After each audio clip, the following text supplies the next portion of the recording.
Whose life is more important, the poor and the rich? This spoiled rich kid went around hitting people with his luxury car. Even the police meant nothing to him, because his father was a well-known tycoon in town. Anyone who crossed him would end up in deep trouble. That tailor was just walking down the street, but the rich kid insisted on ramming his car into him. Luckily, the tailor dodged just in time, but the rich kid didn't give up. He was determined to run the tailor over that day. Then an accident happened. Not only did he miss the tailor, but a falling piece of fabric also blocked his view, causing him to crash badly. When the tycoon heard his son was in trouble, he rushed to the hospital. Seeing his son wrapped up like a mummy, he grabbed the doctor by the collar. No matter how much it cost, he would save his son. Otherwise, the whole hospital staff would be held responsible. But the rich kid had broken bones all over, and not a single organ was intact. He was basically beyond saving. To keep him alive, the doctors had no choice but to bring in Black Jack. But after examining him, Black Jack said the same thing. There was no hope. The tycoon flew into a rage, and refused to let Black Jack leave unless he saved his son. With no other option, Black Jack proposed an organ transplant. If someone was willing to donate their body, the patient might be saved. So the tycoon had the tailor arrested. He had already bribed every judge in advance, and the tailor was convicted on false charges. Then the tailor was fully anesthetized and taken to the operating table. Before the surgery, Black Jack asked everyone to leave the operating room. He needed to focus completely on the operation.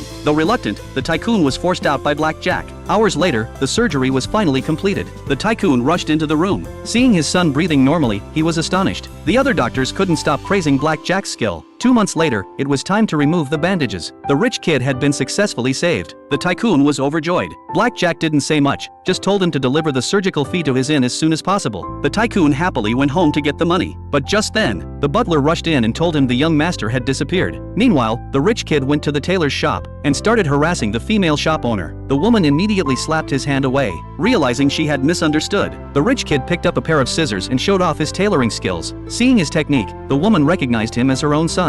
It turned out that Black Jack had known all along the rich kid was already dead, so he had swapped the faces of the rich kid and the tailor, saving the tailor's life. Then Black Jack walked into the shop carrying a suitcase. Inside was the surgical fee the tycoon had given him. He told the mother and son to take the money and leave. Later, Black Jack gave the tailor another new face. The mother and son left that city far behind and started a new life.